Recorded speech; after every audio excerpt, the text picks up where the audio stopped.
شهر رمضان الذي أنزل فيه القرآن هدى للناس وبينات من الهدى والفرقان قد أفلح من تزكى وذكر اسم ربه فصلى بل تؤثرون الحياة الدنيا والآخرة خير وأبقى رب اشرح لي صدري ويسر لي أمري واحلل عقدة من لساني يفقهوا قولي. محترم بزرگوں، دوستوں، پردہ نشی اسلامی ماں اور بہنوں،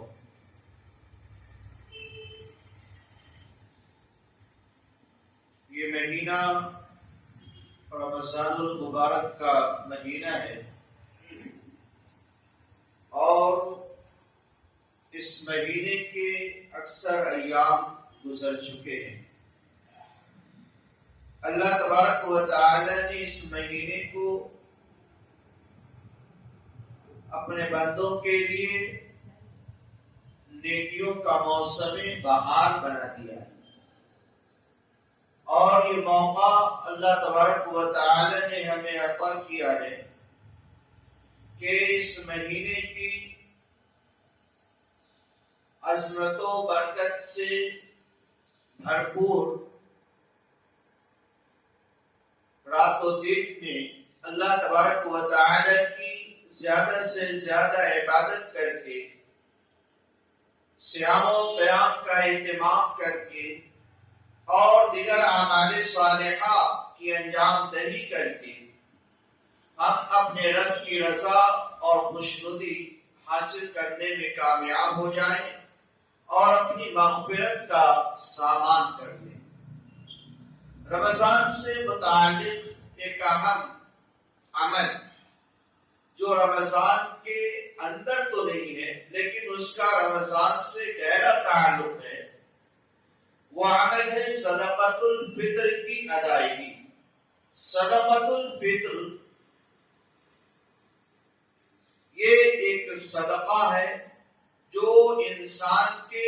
اپنی جان کی طرف سے ہوتا ہے۔ ایک زکوٰۃ ہوتی ہے جو مال سے ادا کیا جاتا ہے۔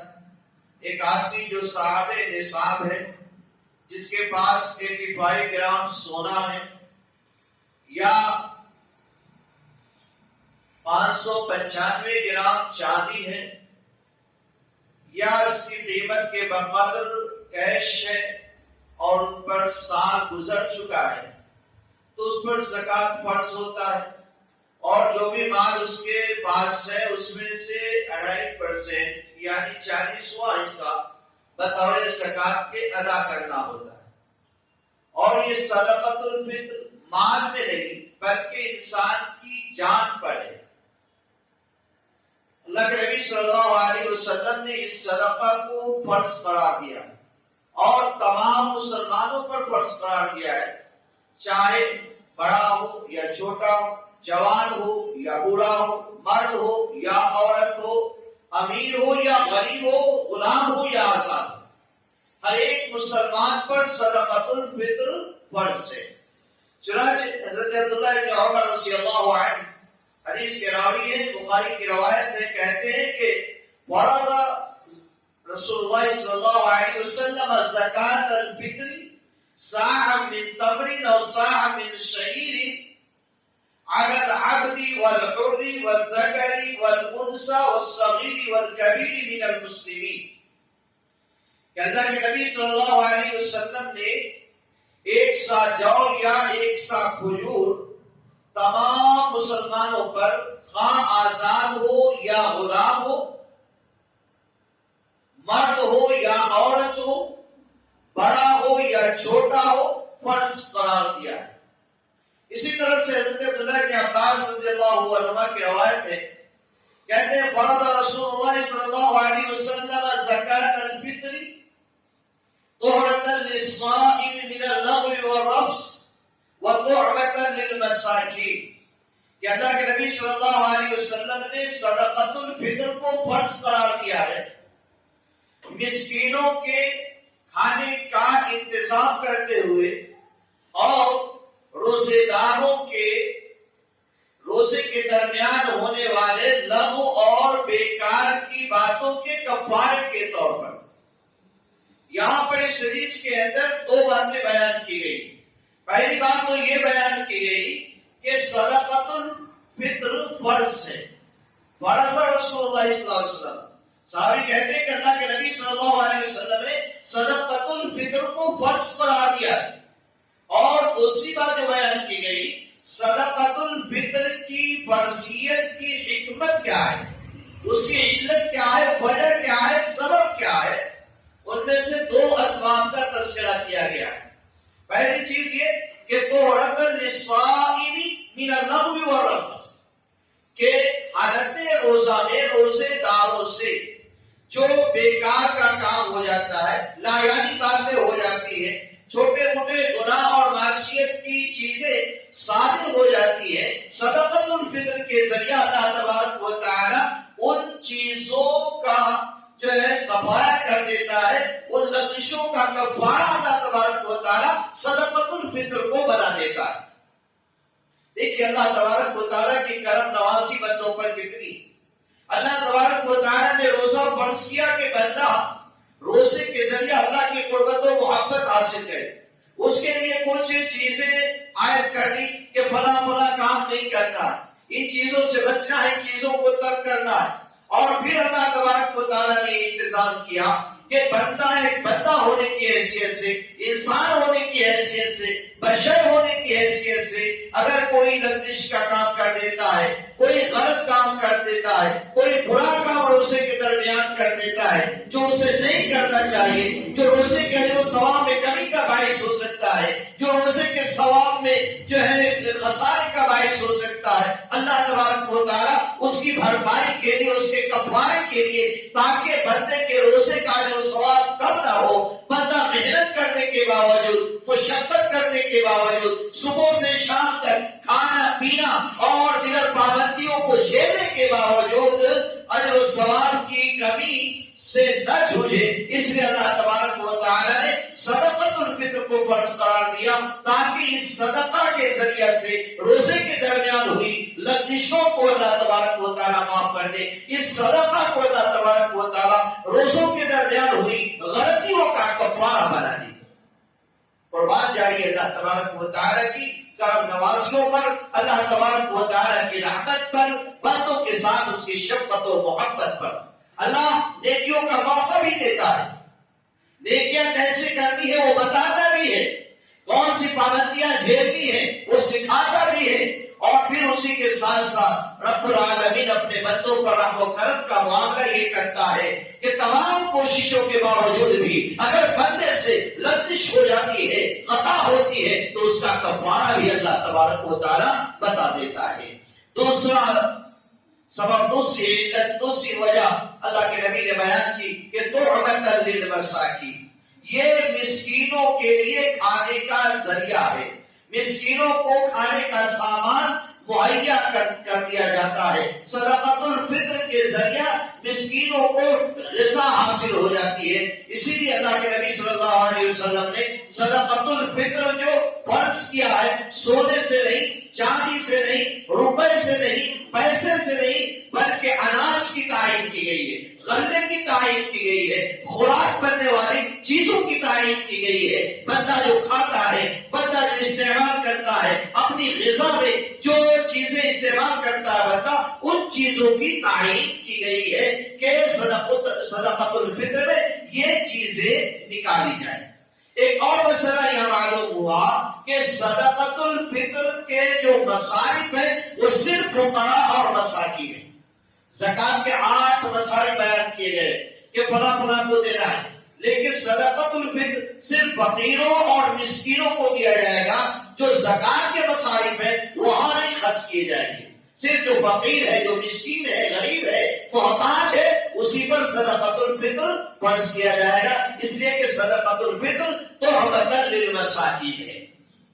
تو اس حدیث کے اندر یہ دو باتیں بیان کی گئی. پہلی چیز یہ کہ صدقۃ الفطر فرض ہے.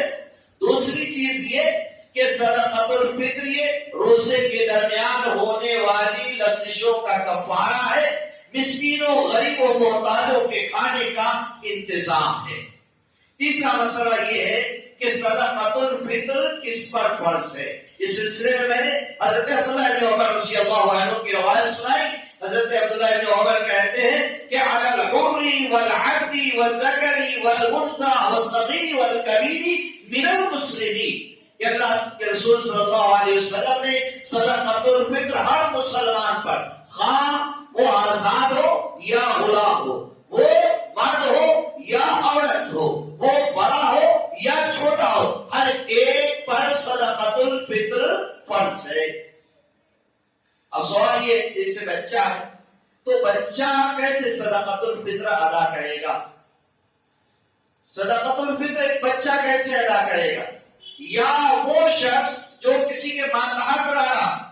بچہ ہے، گھر کے دوسرے افراد ہیں جو اپنے ماں باپ کے تحت رہے، بیوی ہے شوہر کے ماتحت رہ رہی ہے، اس کے پاس جو ہے پیسے ویسے اپنے نہیں ہیں، تو وہ صدقۃ الفطر کیسے ادا کرے گی؟ اس سلسلے میں شریعت نے یہ تعلیم دی ہے کہ گھر کا جو بڑا ہے، گھر کا جو گارڈین ہے، گھر کا جو کفیل ہے، جو سارے گھر کی کفالت کرتا ہے، کھانے پینے کا انتظام کرتا ہے، وہ اپنے تمام افراد خانہ کی طرف سے صدقۃ الفطر ادا کرے گا. اگر میں اپنے گھر کا گارجین ہوں، میں اپنے گھر کا کفیل ہوں، اپنے بیوی بچوں کے کھانے پینے کا انتظام کرتا ہوں، تو میرے لیے ضروری ہے کہ میں اپنے بیوی بچوں کی طرف سے صدقۃ الفطر ادا کریں. یہاں تک کہ جو غریب اور محتاج ہے، مسکین ہے،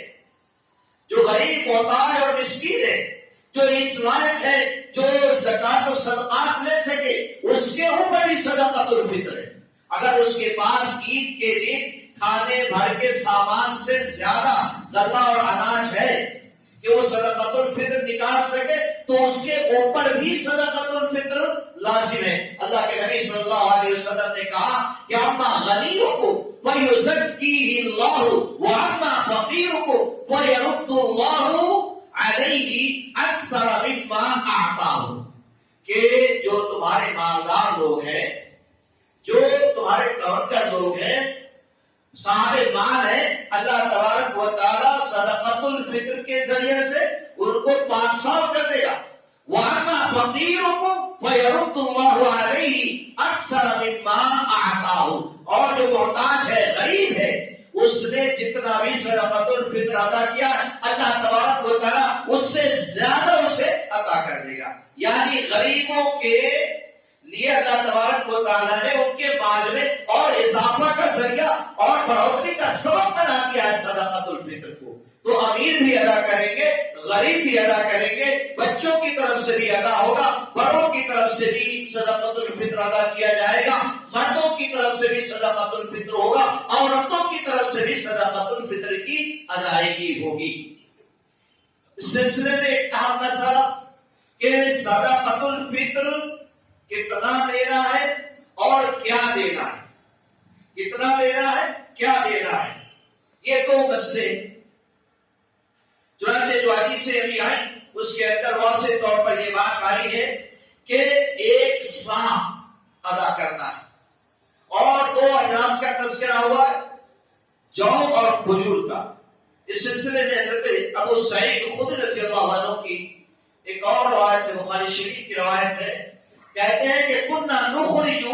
علی عہد رسول اللہ صلی اللہ علیہ وسلم صاعا من طعام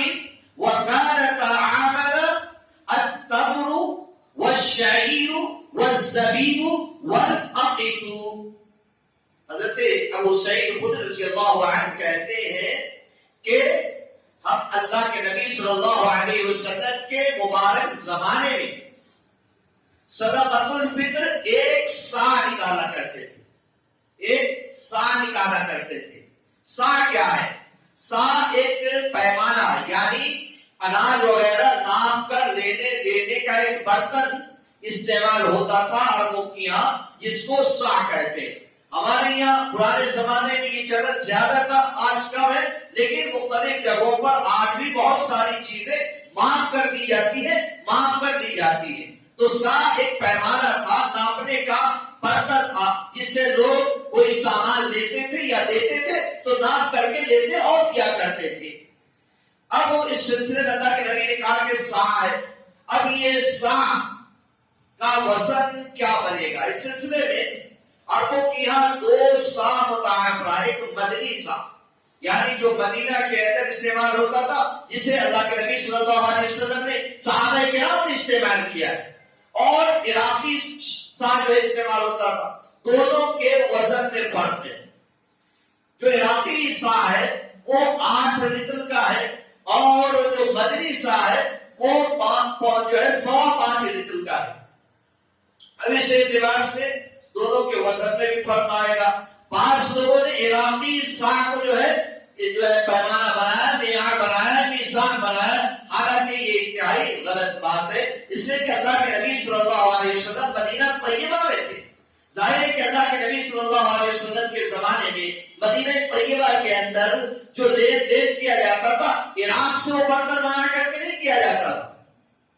بلکہ جو مدینہ میں رائج تھا، مدینہ میں چلتا تھا، مدینہ والے جو سا استعمال کرتے تھے ناپنے کے لیے، لین دین کے لیے، ظاہر ہے کہ وہی استعمال ہوتا تھا، تو اسی کا اعتبار ہوگا۔ تو یہ 105 رطل کا ہوتا تھا، جس کا موجودہ وزن، اگر جو آج ہم وزن کا جو ہمارے پاس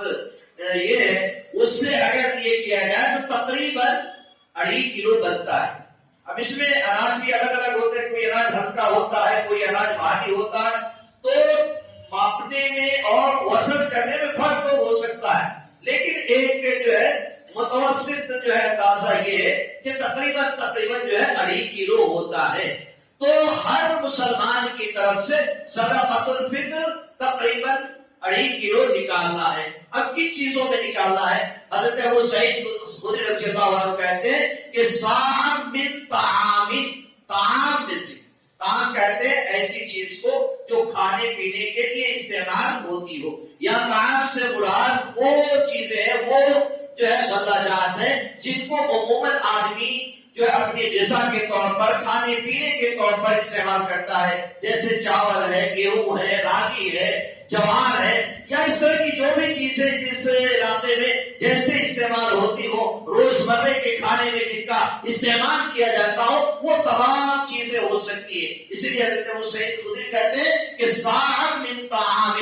غلہ میں سے، غذا بننے والی چیزوں میں سے ایک سا نکالتے تھے، اور اپنے زمانے کی جو غذا تھی اس کی بھی وضاحت کی کہ وَقَانَ طَعَامَنَا التَّمْرُ وَالشَّعِيرُ وَالزَّبِيبُ وَالْعَقِدُ، کہ اس زمانے میں ہم بطور غذا کے جو استعمال کیا کرتے تھے، اس زمانے میں ہم بطور غذا کے کھجور استعمال کیا کرتے تھے، اس زمانے میں بطور غذا کے ہم جو ہے کشمش استعمال کیا کرتے تھے، اس زمانے میں بطور غذا کے ہم پنیر استعمال کیا کرتے تھے۔ تو چونکہ یہ چیزیں بطور غذا کے استعمال ہوتی تھی، اس لیے انہی میں سے صدقہ فطر بھی ادا کیا جاتا تھا۔ اب جس علاقے میں، جس زمانے میں جو چیزیں بطور غذا کے استعمال ہوتی ہیں، ان میں سے صدقۃ الفطر ادا کیا جائے گا، ایک سا ادا کیا جائے گا، جس کا موجودہ وزن تقریباً 2.5 کلو ہوتا ہے۔ تو یہ صدقۃ الفطر کے اہم مسئلے ہیں۔ صدقۃ الفطر سے جڑا ہوا ایک اور اہم مسئلہ یہ ہے کہ صدقۃ الفطر کب فرض ہوتا ہے اور کب نکالنا چاہیے۔ اس سلسلے میں لوگ کے یہاں بہت افراط و تفریق ہے، بہت سارے لوگ آخری اشرے سے ہی جو ہے نکالنا شروع کر دیتے ہیں، آخری اشرا شروع ہوتا ہے صدقۃ الفطر جو ہے بانٹنا اور تقسیم کرنا شروع کر دیتے ہیں۔ یہ صحیح نہیں ہے، درست نہیں ہے، اور اس طرح سے صدقۃ الفطر ادا بھی نہیں ہوگا۔ صدقۃ الفطر کا دو وقت ہے، ایک وقت وجوب ہے اور ایک وقت جواز ہے۔ وقت وجوب جو ہے رمضان کے آخری دن سورج غروب ہونے کے بعد وقت وجوب شروع ہوتا ہے، یعنی اس وقت ہر مسلمان پر صدقۃ الفطر واجب ہو جاتا ہے،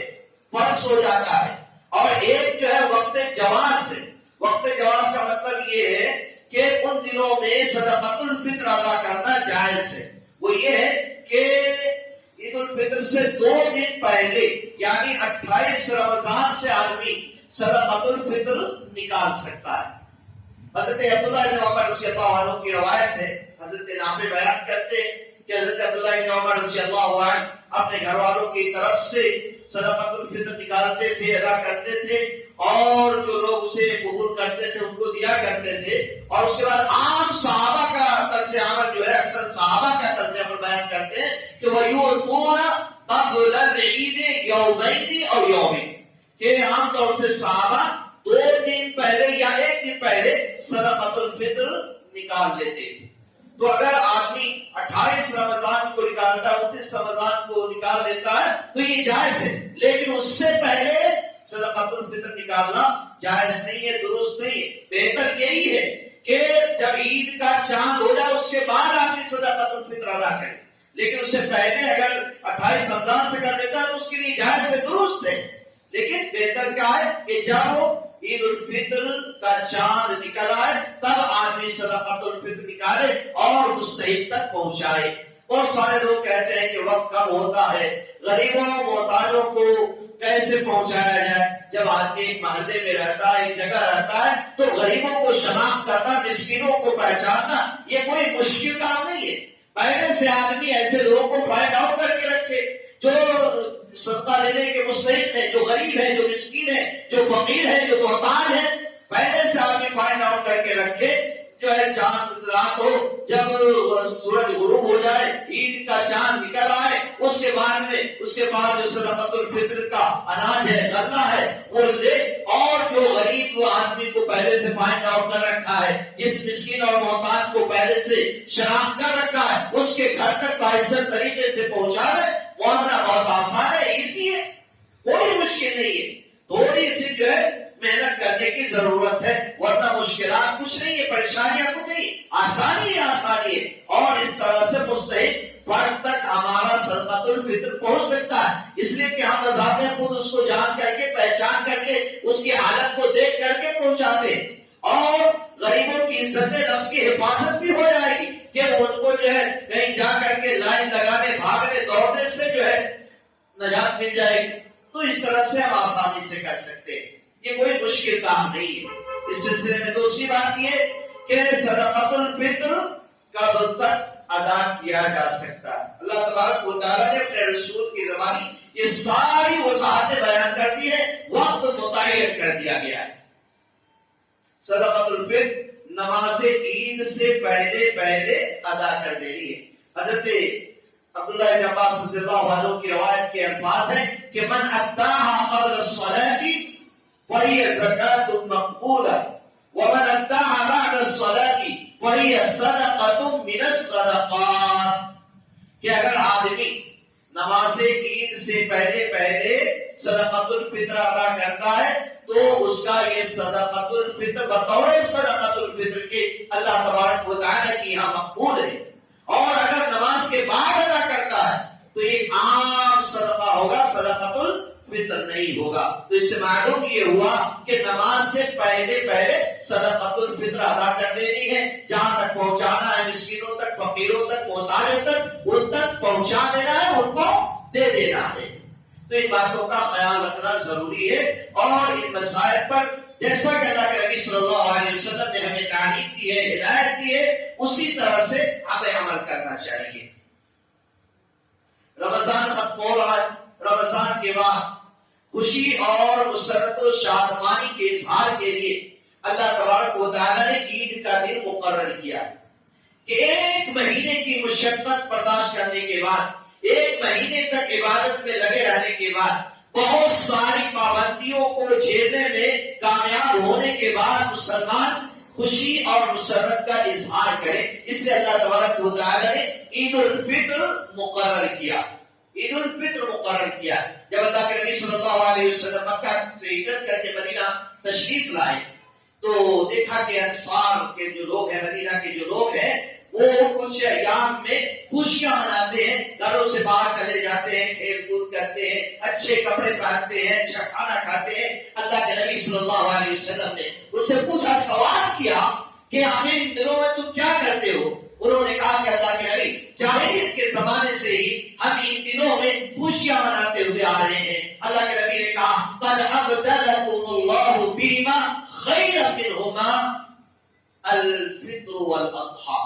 کہ اللہ تبارک و تعالی نے تمہارے ان دو دنوں کے مقابلے میں، تمہارے ان دو عیدوں کے مقابلے میں ان سے بہتر دو عیدیں اللہ تبارک و تعالی نے عطا کی ہیں، اور وہ دو عیدیں عید الفطر اور عید الاضحیٰ ہے. عید الفطر اور عید الاضحیٰ. تو شرعی طور پر اللہ تبارک و تعالی نے خوشی منانے کا یہ دو موقع ہمیں عطا کیا ہے، اور یہ خوشی مردوں کے لیے بھی ہے، عورتوں کے لیے بھی ہے، بچوں کے لیے بھی ہے، بوڑھوں کے لیے بھی ہے، امیروں کے لیے بھی ہے، غریبوں کے لیے بھی ہے، آزاد لوگوں کے لیے بھی ہے، غلام لوگوں کے لیے بھی ہے. ہر ایک کو یہ موقع شریعت نے عطا کیا ہے کہ اس دن خوشی کا اظہار کرے. اور اسلام کی خصوصیت یہ ہے کہ اسلام کے خوشی اور شادمانی کا جو موقع ہے وہ بھی پاکیزہ انداز میں منایا جاتا ہے. دیگر قوموں کی عیدوں کو دیکھیں، اس میں ناچ گانے ہوں گے، ان میں شراب و کباب ہوں گے، ان میں فحاشی ہوگی، اس میں عریانیت ہوگی، اس میں بے حیائی ہوگی، بے شرمی ہوگی،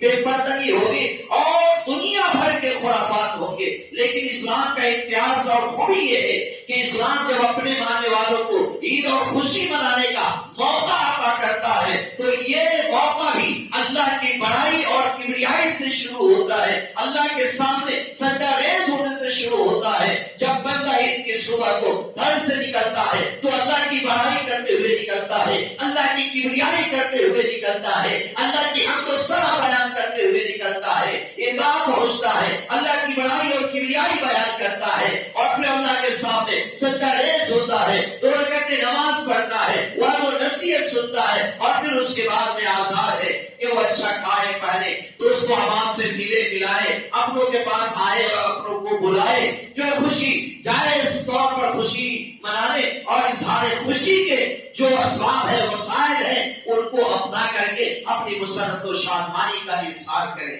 یہ موقع جس طریقے سے شریعت نے مردوں کو دیا ہے اسی طریقے سے عورتوں کو بھی دیا ہے. یعنی جس طریقے سے ایک مرد اس دن میں خوشی منانے کا مجاز ہے اسی طرح سے عورت بھی مجاز ہے. جس طریقے سے عیدگاہ جانے کے لیے مردوں کو کہا گیا ہے اسی طرح سے عورتوں کو کہا گیا ہے. جس طریقے سے عید کی نماز ادا کرنے کی تعلیم مردوں کو دی گئی ہے اسی طریقے سے عورتوں کو بھی دی گئی ہے. اللہ کے نبی جناب محمد رسول اللہ صلی اللہ علیہ وسلم نے بڑی تاکید کے ساتھ کہا ہے کہ عورتوں کو بھی عیدگاہ لے جایا جائے. صرف مرد عیدگاہ نہ جائیں، صرف مرد نماز نہ پڑھیں، صرف مرد خطبہ نہ سنیں، بلکہ عورتوں کو بھی شریعت یہ حق دیتی ہے کہ عورت بھی عیدگاہ جائے، عورت بھی نماز پڑھے، عورت بھی خطبہ سنے، عورت بھی اس دن اللہ تبارک و تعالیٰ نے جو خیر رکھا ہے، جو برکتیں رکھی ہیں، اللہ تبارک و تعالیٰ عورتوں کو یہ موقع دیتا ہے کہ وہ بھی ان خیر و برکات سے استفادہ کریں. حضرت ام عطیہ رضی اللہ عنہ صحابیہ ہیں، جلیل القدر صحابیہ ہیں، وہ کہتی ہیں کہ اللہ کے نبی صلی اللہ علیہ وسلم ہمیں حکم دیا کرتے تھے، امرنا رسول اللہ صلی اللہ علیہ وسلم ان نخرجهن زوان العواتق والحیض وزوات الخدور. اللہ کے نبی صلی اللہ علیہ وسلم ہمیں حکم دیا کرتے تھے کہ بالغ لڑکیوں کو، حائضہ عورتوں کو اور قابل شادی لڑکیوں کو، پردہ نشین عورتوں کو گھروں سے نکال کر کے ہم عیدگاہ لے جایا کریں، ہم عیدگاہ لے جایا کریں. الفاظ سنی حدیث کے قال عواتق والحیض، حائضہ عورت جو نماز نہیں پڑھ سکتی ہے، نماز پڑھنا جس کے لیے ممنوع ہے، حرام ہے، پیریڈ کی حالت میں کوئی عورت نماز نہیں پڑھ سکتی ہے، عید کی نماز بھی ادا نہیں کر سکتی، اس کے باوجود امام کائنات جناب محمد رسول اللہ صلی اللہ علیہ وسلم نے یہ حکم دیا ہے کہ ان عورتوں کو بھی عیدگاہ لے جایا جائے. جو پردہ نشین عورتیں گھروں میں رہتی ہیں انہیں بھی عیدگاہ لے جایا جائے. اب یہ ہے کہ عام عورتیں تو نماز پڑھیں گی عیدگاہ جا کر کے، لیکن ایک حائضہ عورت ہے جس کو ماہواری آ رہے، پیریڈ آ رہے ہیں، وہ کیا کرے گی جا کر کے؟ پیارے نبی کہتے ہیں فَأَمَّا الْحُيَّةُ فَيَعْتَزِلْنَ الصَّلَاةَ وَيَشْهَدْنَ الْخَيْرَ وَدَعْوَةَ الْمُسْلِمِينَ وَفِي رِوَايَةٍ يُكَبِّرْنَ بِتَكْبِيرِهِمْ. اللہ کے نبی کہتے ہیں کہ حائضہ عورتیں نماز نہیں پڑھیں گی، نماز سے دور رہیں گی، لیکن خیر میں شامل رہیں گی، خیر میں شامل رہیں گی، مسلمانوں کی دعاؤں میں شریک رہیں گی، مسلمانوں کے ساتھ تکبیر کہیں گی، یہ سارے مواقع ان کو حاصل ہوں گے۔ حضرت ام عطیہ رضی اللہ عنہ کہتے ہیں قلنا یا رسول اللہ لیس یکون لہا جلباب، کوئی ایسی عورت ہے جس کے پاس اتنا بڑا کپڑا نہیں ہے کہ وہ اپنے جسم کو چھپا کر عیدگاہ جا سکے۔ غربت کا حالت کیا تھا، صحابہ اور صحابیات کی حالت کیا تھی، وہ بھی ظاہر ہو رہی ہے۔ حضرت ام عطیہ کہتے ہیں کہ اللہ کے نبی کوئی عورت ایسی ہو سکتی ہے، ہمارے درمیان ایسی عورتیں ہیں بھی جن کے پاس جلباب نہیں ہے، بڑا سا کپڑا نہیں ہے، بڑی سی چادر نہیں ہے جس کے ذریعہ اپنے پورے جسم کو کور کر سکے، چھپا سکے، ڈھک سکے۔ وہ عورت عیدگاہ کیسے جائے گی؟ شرعی پردے کا مسئلہ ہے، وہ عورت نماز کے لیے کیسے جائے گی؟ پیارے نبی کہتے ہیں لِتُلْبِسَهَا أُخْتُهَا مِنْ جِلْبَابِهَا، کہا کہ دوسری عورتیں جن کے پاس بڑی چادر ہے یا ایکسٹرا چادر ہے، وہ اپنی چادر انہیں دے دے یا اپنی چادر میں انہیں بھی سنبھالے اور ان کو بھی پردہ کرا کر کے عیدگاہ لے جائیں، لیکن عورتیں عیدگاہ جائیں، یہ شریعت کی تعلیم۔ اور پھر پیارے نبی صلی اللہ علیہ وسلم یہ اہتمام بھی کیا کرتے تھے۔ حضرت عبداللہ بن عباس کہتے ہیں کہ صلی ثم خطب فأتى النساء فوعظهن وذكرهن وأمرهن بالصدقة، کہتے ہیں کہ اللہ کے نبی صلی اللہ علیہ وسلم نے نماز پڑھائی صبح، پھر آپ نے خطبہ دیا، پھر عورتوں کے پاس آئے، ان کو واعظ و نصیحت کیا اور ان کو صدقہ اور خیرات کی ترغیب دی۔ اللہ کے نبی صلی اللہ علیہ وسلم کے زمانے صحابہ کی بڑی تعداد اس زمانے میں ہو گئی، ایک کثیر تعداد میں صحابہ تھے۔ پہلے مردوں کی صفیں ہوتی تھی، بعد میں عورتوں کی صفیں ہوتی تھی۔ اس وقت جو مائک سسٹم نہیں تھا دور تک آواز پہنچانے کے لیے، تو اللہ کے نبی صلی اللہ علیہ وسلم یہ اہتمام کرتے کہ پہلے مردوں کو خطبہ دے دیتے، عورتوں تک چونکہ آواز نہیں پہنچی ہوتی تھی اس لیے آ کر کے بڑے اہتمام کے ساتھ ان کو بھی واعظ و نصیحت کرتے، الگ سے سیپریٹلی اللہ کے نبی صلی اللہ علیہ وسلم انہیں بھی سمجھاتے تھے۔ اور حدیث کے اندر بڑی تفصیل سے بیان کیا گیا ہے کہ اللہ کے نبی صلی اللہ علیہ وسلم ان کے پاس آئے، انہیں صدقہ کا حکم دیا، صدقہ کی ترغیب دی، اور حالت یہ تھی صحابیہ کی کہ اللہ کے نبی نے جب صدقہ نکالنے کے لیے کہا تو کسی نے اپنے کان کی بالیاں نکال کر کے رکھ دیا، کسی نے اپنے ہاتھ کے کنگن نکال کر کے دے دیے، کسی نے اپنے پیر سے بازیں نکال کر کے بطور صدقہ کے دے دیا۔ یہ اسلامی خواتین کا جذبہ ہوا کرتا تھا۔ تو میرے بھائیوں، ہمیں یاد رکھنا چاہیے کہ یہ عید کا موقع جو اللہ تبارک و تعالیٰ نے ہمیں عطا کیا ہے، یہ مردوں کے لیے بھی ہے، عورتوں کے لیے بھی ہے۔ اس لیے مردوں پر لازم ہے کہ اپنے عورتوں کو عیدگاہ لے کر کے جائیں، عیدگاہ تک ان کے پہنچنے کے لیے آسانیاں اور سہولت مہیا کریں، ان کے نماز کے لیے، عیدگاہ میں ان کے رکنے کے لیے انتظامات کیے جائیں۔ اور الحمدللہ ثم الحمدللہ ہمارے یہاں یہ انتظام ہو رہا ہے۔ لیکن ایک خرابی یہاں اور بھی ہے، جب شریعت عورت کو نماز کے لیے جانے کی اجازت دیتی ہے تو کچھ پابندیاں بھی عائد کر دیتی ہے۔ ہمارے ماں بہنوں کے لیے ضروری ہے کہ جب عیدگاہ کے لیے نکلے، گھر سے نماز عید کے لیے نکلے تو پورے طور پر شرعی پردے کے ساتھ نکلے،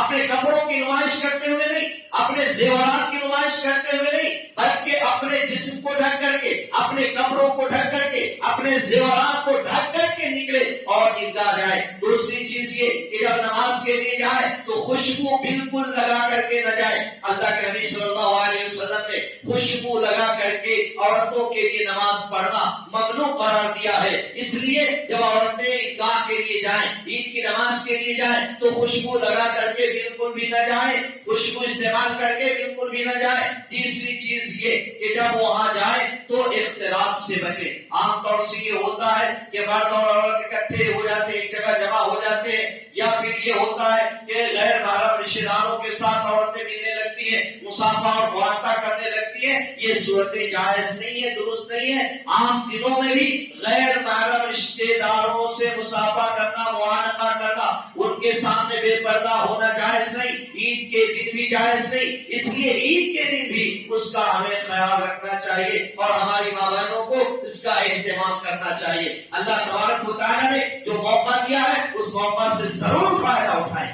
اللہ تبارک و تعالیٰ نے جو چانس عطا کیا ہے اس سے ضرور فائدہ اٹھائیں، لیکن اسی کے ساتھ ساتھ اللہ اور اس کے رسول نے جو پابندیاں عائد کی ہیں، جو حدود متعین کر دیے ہیں، جو لکیریں کھینچ دی ہیں، ان